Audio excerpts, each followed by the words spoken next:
ओम नमः शिवाय। दोस्तों, स्वागत है आप सभी का आपके अपने चैनल खुशहाल ज़िंदगी में। दोस्तों, आज के वीडियो में हम बात करेंगे प्रदोष व्रत के बारे में। दोस्तों, महादेव के सभी व्रतों में प्रदोष का व्रत सबसे श्रेष्ठ तथा उत्तम फल देने वाला माना गया है। प्रदोष का व्रत यदि पूरे विधि विधान के साथ किया जाए तो व्यक्ति के सांसारिक जीवन में आ रही सभी प्रकार के कष्ट, सभी प्रकार के बाधाओं से मुक्ति प्राप्त होती है। हमारे शास्त्रों तथा शिव महापुराण के अंतर्गत प्रदोष व्रत की इतनी अधिक महत्वता बताई गई है कि यदि कोई व्यक्ति प्रदोष व्रत के नियमों का पालन करते हुए प्रदोष के दिन, प्रदोष काल में यदि कोई व्यक्ति किसी खास कामना के साथ भोलेनाथ के शिवलिंग पर मात्र जलाभिषेक भी कर देता है तो मात्र 5 से 6 प्रदोष बीतते बीतते ही व्यक्ति के जीवन की बहुत सारी मनोकामनाएं पूर्ण होती हैं। या फिर सांसारिक जीवन में कोई कष्ट है, कोई परेशानी है तो भगवान भोलेनाथ तथा माता पार्वती की कृपा से यह समस्त कष्ट दूर होते हैं। दोस्तों, यह कलयुग है और कलयुग में कामनाओं की पूर्ति होने में थोड़ा समय अवश्य लगता है, लेकिन भगवान भोलेनाथ के द्वार पर देर है अंधेर नहीं। थोड़ा समय अवश्य लगेगा, लेकिन भगवान भोलेनाथ अपने भक्तों की कामनाओं को पूर्ण अवश्य करते हैं। क्योंकि हमने आपको पहले भी बोला है कि भाग्य को यदि कोई बदल सकता है तो वह केवल और केवल महादेव ही बदल सकते हैं। इसलिए आप पूरे भाव और श्रद्धा के साथ, मन में विश्वास के साथ भगवान भोलेनाथ के शरणागत हो जाइए। हो सकता है कि आपकी कोई कामना पूर्ण होने में थोड़ा समय लगेगा, क्योंकि भगवान भोलेनाथ का नाम भोले भंडारी अवश्य है, लेकिन वह परीक्षा बहुत ही कठिन लेते हैं। ऐसे में आप भोलेनाथ पर दृढ़ विश्वास रखें। भगवान भोलेनाथ अपने भक्तों पर कब किस बात पर रीझ जाए यह कहा नहीं जा सकता। आपने गुणनिधि की कहानी तो सुनी ही होगी, जो कि एक चोर था और उसने अनजाने में भोलेनाथ के मंदिर में अपनी कमीज फाड़ कर उससे उजाला किया था। यह कार्य उसने किसी भक्ति भाव के साथ नहीं किया, बल्कि उसने अपने स्वार्थ के लिए किया, क्योंकि वह उस मंदिर में छुपा हुआ था रात बिताने के लिए और मंदिर में काफ़ी अंधेरा था, इसलिए उसने अपने कमीज को फाड़कर उससे उस मंदिर में उजाला किया। लेकिन भगवान भोलेनाथ इस पर भी इतना रीझ गए कि प्रसन्न होकर उसे अगले जन्म में कुबेर होने का आशीर्वाद दे देते हैं। तो दोस्तों, जब भगवान भोलेनाथ अनजाने में किए गए इस भक्ति से इतने प्रसन्न हो गए कि गुणनिधि को कुबेर बना दिया, तो जब आप पूरे विधि विधान के साथ भोलेनाथ के शरण में जाएंगे तो भला वह आपका उद्धार क्यों नहीं करेंगे? निश्चित तौर पर करेंगे। इसलिए आप पूरे समर्पण, पूरे श्रद्धा भाव के साथ भगवान भोलेनाथ के शरण में आ जाइए। प्रदोष के दिन यदि आप इस पूजा विधि को अपने जीवन में अपनाते हैं तो निश्चित तौर पर आपको अपने जीवन में शुभ परिणाम देखने को मिलेगा। सबसे पहले आपको बताते हैं कि प्रदोष व्रत होता क्या है। दोस्तों, हर महीने के 2 पक्ष होते हैं और दोनों पक्ष में कुछ तिथियां होती है, जैसे कि एकादशी, द्वादशी। ऐसे ही त्रयोदशी तिथि होती है, जिसे कि प्रदोष व्रत के नाम से जाना जाता है। प्रदोष के दिन आप सुबह जल्दी उठें। सुबह उठते ही बिस्तर पर बैठे बैठे ही थोड़ी देर आप भगवान का स्मरण करें। इसके बाद आप बिस्तर से उतरें और जो आपके दैनिक कार्य हैं वह प्रारंभ करें और स्नान के बाद आप सबसे पहले सूर्यदेव को जल दें। भगवान भोलेनाथ का जो भी पूजा आराधना आप करते हैं उसमें आप सबसे पहले सूर्य को अर्घ्य अवश्य दें। इसके बाद आप प्रदोष व्रत का संकल्प लें।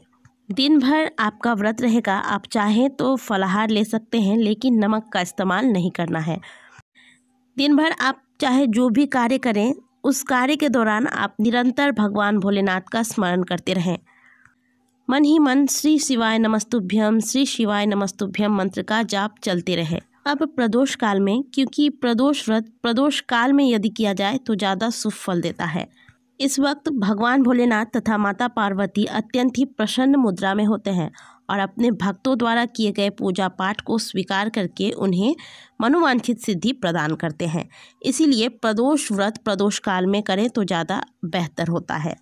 तो आप प्रदोष काल में भगवान भोलेनाथ के मंदिर में जाएं और 1 लोटा जल, जिसमें कि आप थोड़ा सा गंगा जल मिलाकर रख लेंगे, इस जल से पहले आप भोलेनाथ का जलाभिषेक करें।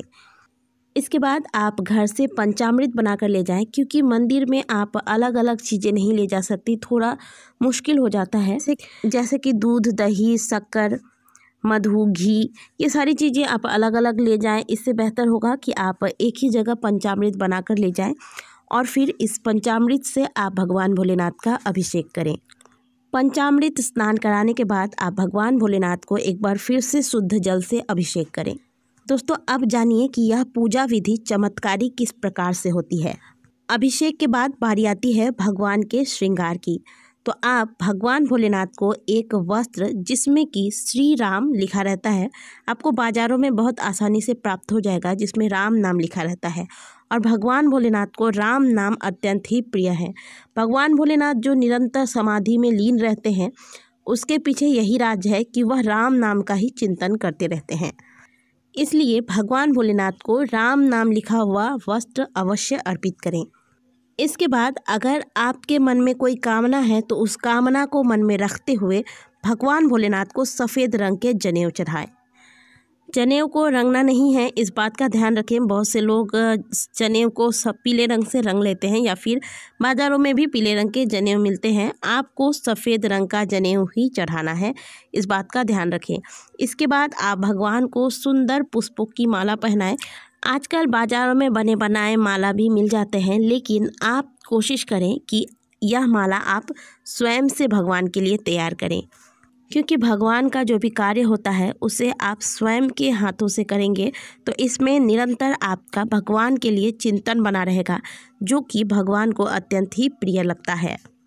और भक्तों के इन्हीं गुणों की वजह से भगवान भक्तों पर रीझते भी हैं। इसीलिए भगवान के लिए माला बनाना हो या फिर भगवान का भोग बनाना हो, कोशिश करें कि यह सारे कार्य आप स्वयं करें, क्योंकि इससे निरंतर आपका भगवान के लिए चिंतन बना रहेगा। तो आप भगवान भोलेनाथ का पसंद का कोई भी पुष्प, जैसे कि कनेल का पुष्प, आंकड़े का पुष्प, ये सारे पुष्प जो भी आपको आसानी से प्राप्त हो जाएं, वह पुष्प लेकर आप सुंदर सी एक माला तैयार करें और वह भगवान को आप अर्पित करें। आपको जितनी संख्या में बेलपत्र मिल जाए, 5, 7, 11, 21, जितने भी बेलपत्र आपको मिल जाए, उस पर आप राम नाम लिखकर इन पत्तों से भगवान भोलेनाथ का आप श्रृंगार करें। या फिर आपको अगर समी के पत्ते मिल जाते हैं तो आप समी के पत्तों से भी भोलेनाथ का श्रृंगार कर सकते हैं। इसके बाद भोलेनाथ को त्रिपुंड धारण कराएं। अपनी समस्त प्रकार की मनोकामनाओं की पूर्ति हेतु आप भगवान भोलेनाथ को भस्म अवश्य अर्पित करें। अगर आपको भस्म उपलब्ध हो जाता है तो भस्म अवश्य चढ़ाएं, लेकिन यदि आपको प्राप्त नहीं हो रही है तो फिर कोई बात नहीं, ऐसे में आप भस्म के बिना भी पूजा कर सकते हैं। जीवन की बहुत सारी समस्याएं भगवान भोलेनाथ को भस्म चढ़ाने मात्र से ही समाप्त हो जाती है। इसलिए अगर संभव हो तो आप भस्म का इस्तेमाल पूजा में अवश्य करें। अब आप इत्र चढ़ाएं। इत्र आप थोड़ी सी रुई में निकाल कर भोलेनाथ को चढ़ा दें। अब आप भोलेनाथ को अपनी श्रद्धा अनुसार भोग चढ़ाएं। एक घी का दीपक लगाएं, धूप दीप दिखा दें और मंदिर में बैठकर आप श्री शिवाय नमस्तुभ्यम मंत्र का 108 बार जाप करें। मंत्र जाप के लिए आप रुद्राक्ष की माला का इस्तेमाल करें। यदि आपके पास रुद्राक्ष की माला नहीं है तो आप थोड़ी देर ऐसे ही बैठकर भगवान का ध्यान करते हुए इन मंत्रों का जाप करें। अंत में कर्पूर या फिर घी की बाती से आप भगवान की आरती करें। भोलेनाथ के पूजा के बाद मंदिर में यदि नंदी जी हैं तो आप नंदी जी की भी पूजा आराधना करें, और अगर अन्य देवी देवता हैं तो उनका भी पूजा आराधना करें। नंदी जी के सींग और खुर पर जल तथा बेलपत्र चढ़ाएं और नंदी जी से अपनी मनोकामना कहें। नंदी जी के माध्यम से ही भक्तों की मनोकामनाएं भगवान भोलेनाथ तक पहुंचती है। इसीलिए पूजा के अंत में आप नंदी जी का पूजा आराधना करें और उनसे अपनी मनोकामना भगवान भोलेनाथ तक पहुंचाने के लिए प्रार्थना करें। तो दोस्तों, आज के वीडियो में जो हमने आपको पूरी विधि बताई, इन सभी विधियों के साथ यदि आप भगवान भोलेनाथ के शरण में जाते हैं, प्रदोष का व्रत करके इन विधियों के साथ उनका पूजन करते हैं, पूरे सरल भाव के साथ आप भगवान भोलेनाथ के शरणागत हो जाते हैं, तो निश्चित तौर पर आपके जीवन की जो भी समस्याएं हैं वह सभी भगवान भोलेनाथ की कृपा से समाप्त होंगी। आपके सभी मनोकामनाएं पूर्ण होगी। तो दोस्तों, आशा करते हैं कि आज की दी गई जानकारी आपको अच्छी लगी होगी। इस दी गई जानकारी का आप पूरा से पूरा लाभ उठाएंगे। अगर दी गई जानकारी अच्छी लगी हो, वीडियो अच्छी लगी हो, तो वीडियो को लाइक करें। कमेंट बॉक्स में भगवान भोलेनाथ के नाम का जयकारा अवश्य लगाएं। मिलते हैं अगले वीडियो में, तब तक के लिए ओम नमः शिवाय, हर हर महादेव।